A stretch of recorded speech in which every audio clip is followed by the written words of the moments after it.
जी students, आज की class में व्हाट इज डेटा सिक्योरिटी के ऊपर हमारी क्लासेस चली है चैप्टर 8 रिड्यूस कोर्सेज में। फिर इसके जो भी फिर ब्लैंक्स वगैरह होंगे वो आज मैं आपसे शेयर कर दूंगा, ठीक है।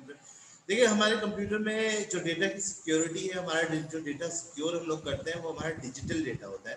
जो कंप्यूटर में हमारे डिजिटल डेटा के कई सूरत में हमारे पास डेटा होते हैं जो हम एक दूसरे से कम्युनिकेट करते हैं और उसी डेटा को हम अपने पास सेव कर रहे होते हैं ना, हमारा डिजिटल डेटा। पहला, हम अपने डिजिटल डेटा को करप्ट होने से बचाते हैं, ठीक है ना। टाइप्स ऑफ सिक्योरिटी में सबसे पहली जो चीज होती है वायरस, ठीक है। तो हम वायरस को भी डिस्कस करेंगे आज की क्लास में, ठीक है। वायरस क्या होता है? वायरस हमारा एक सॉफ्टवेयर होता है, ठीक है, जिससे हम अपने कंप्यूटर का जो डिजिटल डेटा है उसको करप्ट होने से बचाते हैं, ठीक है। दूसरा होता है firewall. Firewall and proxy. Firewall and proxy क्या होता है?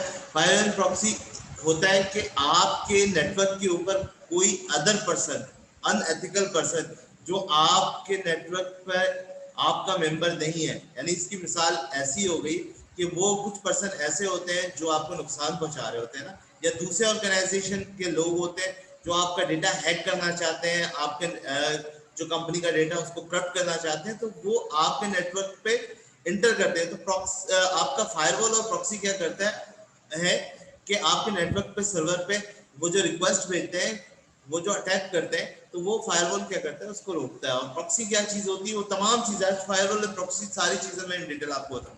और तीसरा, आपका जो मेन डेटा होता है कि आप अपनी ईमेल के ऊपर भी आपका डेटा होता है ना, कंपनी की ईमेल एक दूसरे को आप सेंड कर सकते हैं, मेल इंपॉर्टेंट ईमेल होता है, तो ईमेल पे भी आपका मेन डेटा सेव होता है। आजकल आप गूगल ड्राइव के ऊपर देख रहे हैं, गूगल ड्राइव के ऊपर आपकी तमाम मेलिंग सेव हो रही होती है, आप अपना पर्सनल डेटा सेव कर रहे होते हैं। तो फिर गूगल ड्राइव के ऊपर ईमेल पे भी आपका डेटा सिक्योर किस तरह से होता है, वो तमाम चीजें मैं इंशाल्लाह आज की क्लास में। तो सबसे पहले हम चलते हैं, हम एक नेटवर्क क्रिएट करते हैं, ठीक है ना। उस नेटवर्क के ऊपर किस तरह से एक नेटवर्क बनाते हैं, कोई भी डिफरेंट ऑर्गेनाइजेशन जो अपना नेटवर्क बनाती है तो वो अपने प्रोटेक्ट किस तरह से करती है अपने डिजिटल डेटा को, वो, ठीक है। तो सबसे पहले सपोज करें कि हम एक स्मार्ट कॉलेज का डेटा बनाने जा रहे हैं। सपोज करें कि हमारे पास एक स्मार्ट कॉलेज का नेटवर्क है, ठीक है। यहाँ पर हमने क्या कर लिया, फॉन्ट साइज थोड़ा बढ़ा देते हैं, आपको समझ में, ठीक है। समझ लीजिए, द स्मार्ट कॉलेज का नेटवर्क क्रिएट करने जा रहे हैं, ठीक है। अब सबसे पहले जब हम स्मार्ट कॉलेज का नेटवर्क क्रिएट कर रहे हैं, ठीक है, तो इसमें क्या क्या चीज होगी? सबसे पहले हम स्मार्ट कॉलेज का हमने नेटवर्क तो क्रिएट कर लिया ना, तो नेटवर्क क्रिएट करने के बाद सबसे पहले हम क्या करेंगे? सर्वर बनाएंगे। सर्वर किस तरह से बनाएंगे जनाब, हम वो भी देख लेते हैं आपके सामने, ठीक है। ठीक है, सबसे पहले हम क्या करेंगे, हमारे पास क्या होगा, हम एक सर्वर क्रिएट करेंगे, ठीक है। हम एक सर्वर बना लेते हैं। सबसे पहले हमारे पास ये एक सर्वर बन गया, ये हमारा एक मेन सर्वर है, ठीक है। ठीक है, अच्छा, इस सर्वर का नाम क्या होगा, मैं साथ साथ उसका नाम भी आपको बता दूं। ये जो हमारा सर्वर है, ये सर्वर है हमारा, ठीक है, ये हमारा सर्वर है क्लाइंट सर्वर। क्लाइंट सर्वर का मतलब क्या होता है? इस सर्वर के ऊपर तमाम हमारे जितने भी यूजर है वो इस सर्वर के साथ हमारे ऊपर कनेक्ट होंगे, ठीक है। फिर ये हमारे हो गए, ये नेटवर्क पे डिफरेंट हमारे पास यूजर्स हो गए। जैसे मिसाल के तौर पे ये हो गया हमारे पास यूजर 1, ठीक है। ये हो गया हमारे पास यूजर 2, ठीक है। इसी तरह हो गया ये हमारे पास यूजर 3। हम 4 यूजर बना लेते हैं, ठीक है। और उन्हीं चारों की एग्जांपल आपको मैं देता हुआ जाऊंगा। और ये हमारे पास होगा यूजर 4। ये चारों बेसिकली कनेक्ट इससे हैं, ये चारों कनेक्ट इस वक्त एक हमारा नेटवर्क डिवाइस है, स्विच के साथ ये चारों कनेक्ट है ना, 1 2 3 एंड देन 4। ये भी कनेक्ट इससे, ये भी कनेक्ट इससे, ये भी कनेक्ट इससे, और ये भी कनेक्ट इससे। और यहाँ पर सर्वर के साथ एक और स्विच लगा हुआ है, ठीक है। और इस सर्वर के अंदर से एक वायर निकल कर आ रही है इस स्विचर के अंदर, और इस स्विचर से निकल कर आ रही है इस अपलिंक में। तो ये क्या होगा, ये तमाम क्लाइंट, तमाम कंप्यूटर जो है सर्वर के साथ कनेक्ट है। ये एक हमारा क्या है, लैन सर्वर, ये लोकल एरिया नेटवर्क। अभी हमने इस सर्वर के ऊपर ये सिर्फ एक लोकल एरिया नेटवर्क हमने क्रिएट किया है, ठीक है। इस लोकल एरिया नेटवर्क के ऊपर अभी हमने इसको इंटरनेट से कनेक्ट नहीं किया है, ठीक है। अभी क्या करते हैं, इसमें से हर यूजर का अपना एक अलग नाम है, यूजर 1, और अपनी एक अलग आईडी है। जैसे मिसाल के तौर पे यहाँ पर इसकी आईडी हमने डिफाइन की हुई है 192.168 168.0.1। इसकी आईडी 1 है, इसी तरह इसकी आईडी 2 है, इसकी आईडी हमारी आईपी एड्रेस 3 है और इसकी 4 है। और इस वक्त सर्वर की जो आईडी क्या है, सर्वर की जो अपनी आईडी है वो जरा गौर से, ये जो मैं आईडी लिख रहा हूँ ये आपकी प्रॉक्सी आईडी है, यानी कि ये इंटरनेट प्रॉक्सी है ना, इंटरनेट आपकी आईपी है, ठीक है। इस सर्वर की आईपी सपोज कर लीजिए 192, ठीक है, .168, ठीक है, 168.1.1, ये इस सर्वर की आईडी है, ठीक है। अब हम क्या करते हैं, इस सर्वर के साथ हमें क्या करते हैं, अब ये नेटवर्किंग जो हो रही है, अब ये डेटा की कम्युनिकेशन जो हो रही है, यूजर 1 डेटा सेंड कर रहा है यूजर 2 को, यूजर 2 कर रहा है यूजर 3 को, ये तमाम डेटा हो रहा है। तो ये जो भी डेटा हो रहा है वो इस नेटवर्क के थ्रू हो रहा है ना, ये स्मार्ट कॉलेज का ये नेटवर्क है। अब सपोज करें कि अभी इस नेटवर्क पे कोई भी डेटा हैक करेगा, अभी हमने इस नेटवर्क के ऊपर कोई भी पॉलिसी नहीं बनाई ना, अब इस नेटवर्क में यही 4 यूजर्स आपस में डेटा की कम्युनिकेशन कर सकते हैं और आपकी जितनी भी फाइल्स है, जितने भी सॉफ्टवेयर हैं, वो यहाँ पर सर्वर के ऊपर पड़ा हुआ है। तो जो भी डेटा की कम्युनिकेशन है वो यहीं से हो रही है ना, डिजिटल। अब यहाँ पर सपोज करें हमने क्या करना है, इस सर्वर के ऊपर हमने एक चीज इंस्टॉल की हुई है, वो है फायरवॉल। क्या चीज है? फायरवॉल बेसिकली आपका एक सॉफ्टवेयर होता है जो कि आपके डेटा को प्रोटेक्ट करता है। अब यहाँ पे मैं फायरवॉल की मिसाल दे रहा हूँ। फायरवॉल बेसिकली क्या होता है, फायरवॉल की एग्जांपल जनाब फायर और वॉल।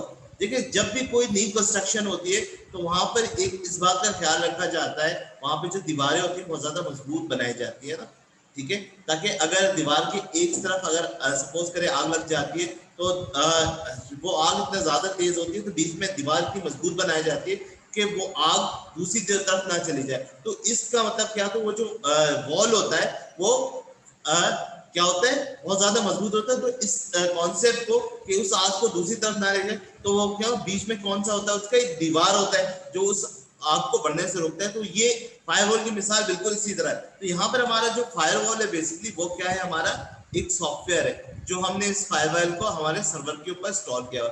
अब सपोज करें मिसाल के तौर पे हमारे पास कितने यूजर्स हैं, 4। अब क्या करते हैं, किसी स्टूडेंट को शरारत सूझी, ठीक है ना, यूजर 1 को शरारत सूझी कि यूजर 2 के पास जो डेटा है हमने उसको करप्ट करना है। तो इसने क्या किया, उन्होंने एक मैसेज भेजा, ठीक है, यूजर 2 को। तो ये यूजर 1 ने जो मैसेज यूजर 2 को भेजा, तो वो मैसेज आपके डिवाइस से सीधा पहले कहाँ आएगा, सर्वर पे आएगा, क्योंकि हमने आपको एक लिमिटेड राइट्स दिए हुए हैं ना, कि लिमिटेड राइट्स। तो जैसे ही आपने यूजर 1 को डेटा यूजर 2 पे दिया, आपने कोई एक अनएथिकल चीज भेजी होगी ना, कोई वायरस भेजी हो। वायरस भी क्या होता है, आपके सॉफ्टवेयर की सूरत में होता है। तो वो सबसे पहले जब आपके सर्वर पे आएगा तो सर्वर चेक करेगा उस चीज को कि भाई ये चीज नॉर्मल टेक्स्ट मैसेज है या कोई वायरस वगैरह है। तो अगर कोई वायरस होगी, कोई मतलब की चीज होगी, तो वो आपका जो फायरवॉल होगा वो उसको क्या होगा, अपने अंदर ऑब्जर्व कर लेगा ना, यानी कि एग्जॉस्ट कर लेगा, ठीक है, उसको ब्लॉक कर देगा, ठीक है, उसको जाने नहीं देगा दूसरे यूजर्स के पास। तो ये चीज कहलाती है फायरवॉल। इसी तरह अब इसके बाद अगर आप सपोज करें हमारे पास एक नेटवर्क और चल रहा है, एक सर्वर और चल रहा है। वो हमारा सर्वर कौन सा है, वो सीएमएस सर्वर है, जो आजकल ज्यादातर ईआरपी सर्वर कह लें या सीएमएस सर्वर कह लें, इसको सीएमएस कह लें। ये चीज बड़ी इंपॉर्टेंट है, सीएमएस, या इसको आप संबोध कर लें ईआरपी सर्वर। मिसाल के तौर पे एक सेलुलर कंपनी एक डिपार्टमेंटल स्टोर है, ठीक है, जैसे इम्तियाज है, इम्तियाज का अपना एक अलग सर्वर है। इम्तियाज के सारे कंप्यूटर आपस में एक दूसरे से कनेक्ट है ना, तो होते सारे कंप्यूटर आपस में कनेक्टेड है और सारों से बिल की ट्रांजैक्शन हो रही है सारे। इसी तरह बैंकों का सॉफ्टवेयर है, बैंकों के सॉफ्टवेयर में क्या होता है, एक मेन सर्वर होता है और उस सर्वर से तमाम उसके क्लाइंट और यूजर कनेक्ट होते हैं, उसमें भी तमाम पैसों की ट्रांजैक्शन हो रही है। तो ईआरपी सर्वर बेसिकली क्या होता है, ईआरपी सर्वर मेन आपका सॉफ्टवेयर चला रहा होता है, ठीक है।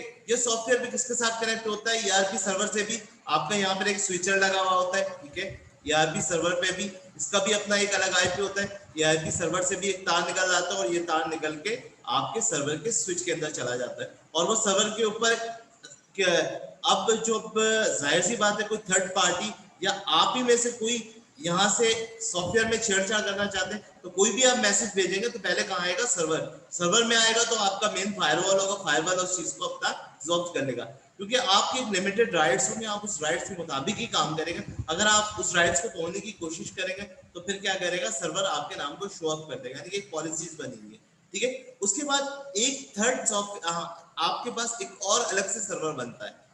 अब वो सर्वर कौन सा होता है जनाब? वो आपका सर्वर होता है प्रॉक्सी सर्वर, जो आपके इस नेटवर्क को इंटरनेट प्रोवाइड कर रहा होता है। इसकी भी अपनी एक अलग आईपी एड्रेस होती है, ठीक है। ये एक प्रॉक्सी सर्वर, ये भी, इसका भी अपना एक अलग स्विच होता है, ठीक है। इसके अंदर से भी टेलीफोन का तार, यहाँ से एक तार निकलता है, वो इसके अंदर आता है, फिर इसके अंदर से तार निकल के वो इस आपके सर्वर के स्विच में आ जाता है। फिर इसकी आईपी से, इस प्रॉक्सी आईडी से, सपोज की प्रॉक्सी आईडी क्या है, सपोज करें 192.168.1.3, सपोज करें 2 इसकी सीएमएस आईडी की और 3 इसकी। अब क्या करेंगे, ये अब आपका पूरा एक नेटवर्क ऑनलाइन चल रहा है। अब यहाँ पर सपोज करें यूजर 2 ने एक रिक्वेस्ट भेजी, एक वेबसाइट खोलना है। यूजर टी का 2 का अपना एक अलग आईपी एड्रेस है, क्या है, यूजर क्या है, 2 है, ठीक है ना, 192.168। अब इन्होंने सपोज एक वेबसाइट खोली है www, जरा गौर से समझिएगा,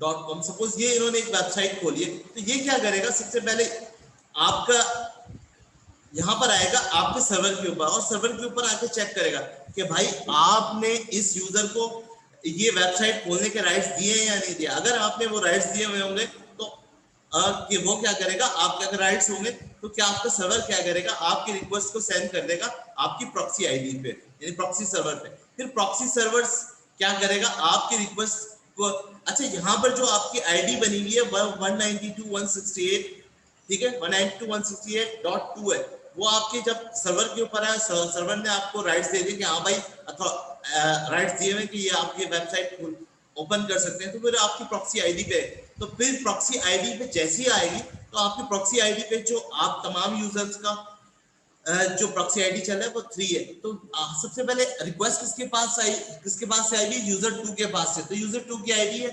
192.168.2। तो वो यहाँ आके आपकी जो आईडी होगी वो आईडी को हैक कर देगा, यानी हाइड कर देगा, और यहाँ से एक जनरल आईडी बनाकर वो गूगल के सर्वर के ऊपर भेजेगा रिक्वेस्ट आपकी। तो वहां से फिर आपकी रिक्वेस्ट को उठाकर एक जनरल आईडी पे फिर वो यहाँ लेकर आएगा, और यहाँ पर आकर जो आपका जो 192.168 की जो आईडी है वो इस आईडी को दोबारा से इस रिक्वेस्ट को सेंड करेगा, और आपकी स्क्रीन के ऊपर वो वेबसाइट आ जाएगी।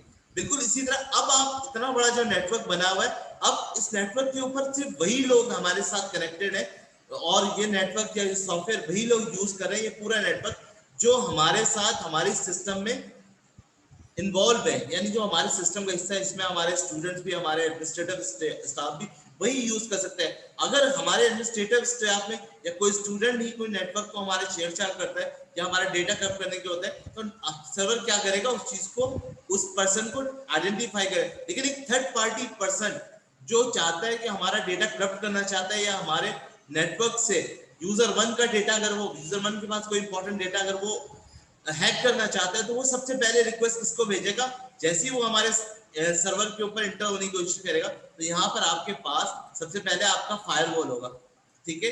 जैसे ही आपका फायरवॉल के पास आएगा तो उस पर्सन को वो डिटेक्ट कर लेगा, भाई ये बंदा तो हमारा नेटवर्क का है ही नहीं। या सपोज करें अगर वो ईमेल की सूरत में आपको कोई रिक्वेस्ट भेजता है, तो फिर आपका क्या करेगा, ईमेल की सूरत में अगर आपके पास कोई रिक्वेस्ट ये हैक होने की, अब वो डायरेक्ट क्या आपके सर्वर से डायरेक्ट नहीं इंटर होने की कोशिश कर रहा है, तो वो यूजर के थ्रू अगर वो हमारे नेटवर्क पे इंटर होने की कोशिश कर रहा है, तो वो क्या करेगा, तो वो यहाँ से कोई थर्ड पार्टी पर्सन यूजर 2 को सपोज कोई ईमेल भेजता है, और उस ईमेल के अंदर क्या है, वायरस है, और यूजर 2 उस ईमेल को सिर्फ क्लिक करता है, तो क्या करेगा, यूजर 2 का पासवर्ड और आईपी इस पर्सन के पास, एक थर्ड पार्टी पर्सन के पास चले जाएगा, क्योंकि हमारे नेटवर्क में, तो वो क्या करेगा, उस आईपी और उस आईपी से और यूज आईडी के थ्रू फिर वो क्या करेगा, आपकी प्रॉक्सी आईडी के अंदर इंटर करेगा, और उस प्रॉक्सी आईडी के थ्रू फिर वो आपके पूरे नेटवर्क को फिर कंट्रोल कर सकता है। लेकिन यहां तक जैसे ही वो पर्सन आपकी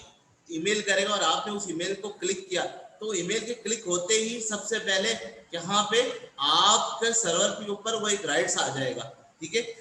ईमेल का एक अलग से सॉफ्टवेयर आपके फायरवॉल के ऊपर इंस्टॉल होता है, तो फिर क्या करेगा, अगर उस ईमेल के अंदर अगर आपका वायरस होगा, तो क्या करेगा, आपका फायरवॉल उस चीज को डिटेक्ट कर लेगा, और आपकी उस ईमेल को उठा के आपकी जो जीमेल की आईडी में, आपकी जीमेल के आईडी के अंदर एक ऑप्शन होता है स्पैम ईमेल का, आपने देखा होगा बहुत सारा है, यहाँ से सॉरी माउस थोड़ा सा सीन चल रहा है, स्पैम SPM स्पैम ईमेल का एक फोल्डर होता है कि अगर सपोज अगर आपने उस गलती से उस वायरस वाली आईडी को या हैक करने वाली ईमेल को आपने क्लिक कर भी दिया है, तो आपका सर्वर, अगर आपकी प्रॉक्सी आईडी स्ट्रांग है, तो वो फिर क्या करेगा, आपकी उस ईमेल की जो वायरस होगा, आपका सर्वर इसको ऑब्जर्व कर देगा, और आपकी वो जो ईमेल जब ऑब्जर्व करेगा तो वो ऑटोमेटिकली ईमेल जो होगी वो आपकी जीमेल की स्पैम आईडी के अंदर वो चली जाएगी।